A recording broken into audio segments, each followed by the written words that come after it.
ಅತಿಯಾದ ಮುಂಗೋಪ ಮತ್ತೆ ಸುತ್ತಮುತ್ತ ಯಾರೇ ಹೇಳಿದ್ರೆ ಏಕೆ ನಂಬಿಡುವಂತ ಒಂದು ಆ ಮನಸ್ಥಿತಿಯಿಂದ. ಅದೇ ಅದು ಈಗ ನನ್ಗೆ ಅಷ್ಟು ಡೀಟೇಲ್ ಗೊತ್ತಿಲ್ಲ, ಯಾಕೆಂದ್ರೆ ವೈಯಕ್ತಿಕವಾಗಿ ಕೂಡ ದರ್ಶನ್ ಜೊತೆ ನಾನು ಯಾವತ್ತೂ ಆ ತರದ ಸಿಟ್ಟು ಸೆಡವುಗಳ ಜೊತೆ ನಾನು ಯಾವತ್ತೂ ಕೂತಿಲ್ಲ. 1-2-3 ಘಟನೆಗಳಿದ್ದಾವೆ, ಅದೆಲ್ಲ ದೊಡ್ಡ ವಿಷಯ ಅಲ್ಲ. ಅಂದ್ರೆ ಈ ತರದ್ದೇನೋ ದೊಡ್ಡ ಆಘಾತದ ರೀತಿಯ ಸಂಗತಿಗಳಲ್ಲ ಅವು. ಅಂದ್ರೆ ಆ ಕೋಪ ಸಣ್ಣ ಪುಟ್ಟ ಇದು ಇರೋದು ಸಹಜ, ಇರೋದು ನಿಜ. ಯಾಕೆಂದ್ರೆ ಅದು ನನ್ಗೆ ಒಬ್ಬ ಕಲಾವಿದನಾಗಿ ಆತ ಅನುಭವಿಸಿರುವ, ಅಂದ್ರೆ ಆರಂಭದ ದಿನಗಳಿಂದ ಒಂದು ತುಂಬಾ ಬೇರೆ ತರದ ಹೋರಾಟ ಇರುತ್ತೆ. ಪ್ರತಿಯೊಬ್ಬರಿಗೂ ಹೋರಾಟನೇ ಇಲ್ಲಿ. ಅಂದ್ರೆ ಪ್ರತಿ ಸಿನಿಮಾ ಬಿಡುಗಡೆ ಆಗುವಾಗ್ಲೂ ಅದಕ್ಕೊಂದು ಹೋರಾಟ ಇರುತ್ತೆ. ಒಬ್ಬ ಕಲಾವಿದನಾಗಿ ಬೆಳಿಬೇಕಂದ್ರೆ, ಒಬ್ಬ ಸ್ಟಾರ್ ಆಗ್ಬೇಕಂದ್ರೆ ಒಂದಷ್ಟು ಕಠಿಣವಾದ ಹಾದಿ. ಆ ಕಠಿಣವಾದ ಹಾದಿಯಿಂದ ಬಂದಂತ ಕೋಪವಾಯಿತು ಅಂತ ನನಗೊಂದೊಂದ್ಸಲ ಅನ್ಸುತ್ತೆ. ಬದಲಾಗೋಕೆ ಸಾಕಷ್ಟು ಅವಕಾಶಗಳಿತ್ತು, ಯಾಕಂದ್ರೆ ಹಿಂದಿನ ಒಂದಷ್ಟು ಘಟನೆಗಳಿಂದ ಪಾಠ ಕಲ್ತ್ಕೊಂಡಿದ್ರೆ ಇಲ್ಲಿ ತನಕ ಬರ್ತಾ ಇರ್ಲಿಲ್ವಾ ಅಂತ ಅನ್ಸುತ್ತೆ.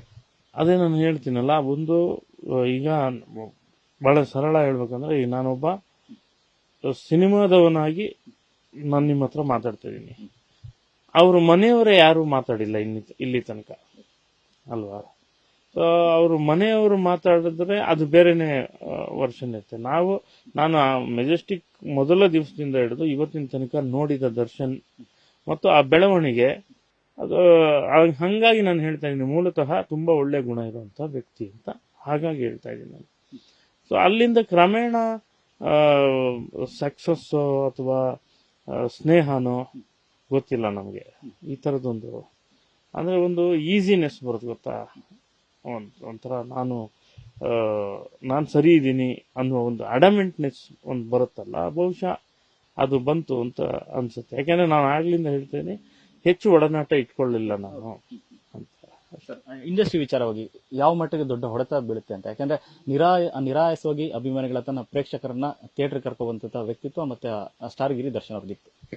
ಖಂಡಿತ ನಾನು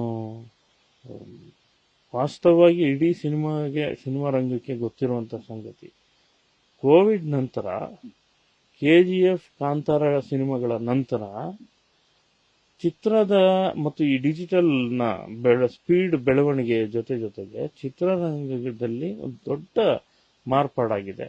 ಏನು, ಮೊದಲಿಂದ ಸ್ಯಾಟಲೈಟ್ ಪರ್ಚೇಸ್ ಮಾಡ್ತಾ ಇಲ್ಲ, ತುಂಬಾ ಬೆರಳೆಣಿಕೆಯಷ್ಟು ನಾಯಕ ನಟರುಗಳದ್ದು ಸಿನಿಮಾಗಳನ್ನ ತಗೊಳ್ತಾರೆ ಸ್ಯಾಟಲೈಟ್ ಇವತ್ತಿಗೂ. ಈವನ್ OTT ಕೂಡ ಅಷ್ಟೇ. ನಮ್ಮ OTT ಕೂಡ ಕನ್ನಡ ಸಿನಿಮಾ ಅಂದ್ರೆ ಸ್ವಲ್ಪ ಹಿಂದೇಟ್ ಆಗ್ತಾ ಇರುವಂತ ಇವತ್ತಿಗೂ ಅದೇ ದಿನಗಳು. ಈ ತರದ ಒಂದು ಪರಿಸ್ಥಿತಿ, ಥಿಯೇಟರ್ಗಳು, ನೂರಾರು ಥಿಯೇಟರ್ಗಳು ಇಡೀ ನಾಡಿನಲ್ಲಿ ಸಿಂಗಲ್ ಸ್ಕ್ರೀನ್ಸ್ ಮುಚ್ಚಿ ಹಾಕ್ತಾ ಇರುವಂತ ಒಂದು ಪರಿಸ್ಥಿತಿ. ಒಟ್ಟಾರೆ ಸಿನಿಮಾ ರಂಗ ತೀರಾ ಒಂದು ರೀತಿಯ ಸಂಕಷ್ಟದಲ್ಲಿದೆ. ಯಾಕೆಂದ್ರೆ ಬೇರೆ ಬೇರೆ ಸಿನಿಮಾಗಳಾಗ್ತಿವೆ, ಆದ್ರೆ ಒಂದೊಂದು ಥಿಯೇಟರ್ ಬದುಕಬೇಕು ಅಂದ್ರೆ, ಥಿಯೇಟರ್ ಬದುಕಿದ್ರೆ ನಮ್ ಸಿನಿಮಾ ಮಾಡ್ತೀವಿ, ಎಲ್ಲಿ ಹಾಕೋಬೇಕು ನಾವು? ಮಲ್ಟಿಪ್ಲೆಕ್ಸ್ ನ ಮಾತ್ರ ನಂಬಿ ಹಾಕೊಳಕ್ಕಾಗತ್ತಾ? ಯಾವ್ದೋ ತಾಲೂಕು ಮಟ್ಟದಲ್ಲಿರುವಂತ ಹಳ್ಳಿಗಾಡಿನಲ್ಲಿರುವಂತ ಜನ ಥಿಯೇಟರ್ಗೆ ಬರ್ಬೇಕಲ್ವಾ? ಅವ್ರ ಮಾಲ್ಗೆ ಬಂದು ಸಿನಿಮಾ ನೋಡೋಕ್ಕಾಗತ್ತಾ? ಆ ಸಿಂಗಲ್ ಸ್ಕ್ರೀನ್ಗಳು ಮುಚ್ಚಿ ಹೋಗ್ತಾ ಇರುವಂತ ಒಂದು ದುರಂತ ಇದು. ಈ ಕಾಲಘಟ್ಟದಲ್ಲಿ ಇರುವಂತ ಕೆಲವೇ ಏನು ತುಂಬಾ ಮೊದಲ ದಿನ ಮಾರ್ನಿಂಗ್ ಶೋ ಜನ ಬಂದು ನೋಡ್ತಾರೆ ಅನ್ನುವಂತ ನಟರಿದಾರಲ್ಲ, ಆ ನಟರುಗಳ ಸಾಲಿನಲ್ಲಿ ದರ್ಶನ್ ಕೂಡ ಬಹಳ ಮೇಲಿದ್ದಾರೆ. ಹಂಗಾಗಿ ಅಂತವರೇ ಈಗ ಸಿನಿಮಾ ಡ್ರಾಪ್ ಆದ್ರೆ, ಅಂದ್ರೆ ಅವ್ರ ಸಿನಿಮಾಗಳೇ ಬರದೇ ಇರುವಂತ, ಅವರ ಚಾರಿತ್ರ್ಯ ವಧೆ ಕೂಡ ಆಗಿರುವಂತ ಈ ಸಂದರ್ಭದಲ್ಲಿ ದೊಡ್ಡ ನಷ್ಟ ದಿನೇ ಚಿತ್ರರಂಗಕ್ಕೆ ನಷ್ಟ ಆಗ್ತಾನೆ ಇದೆ.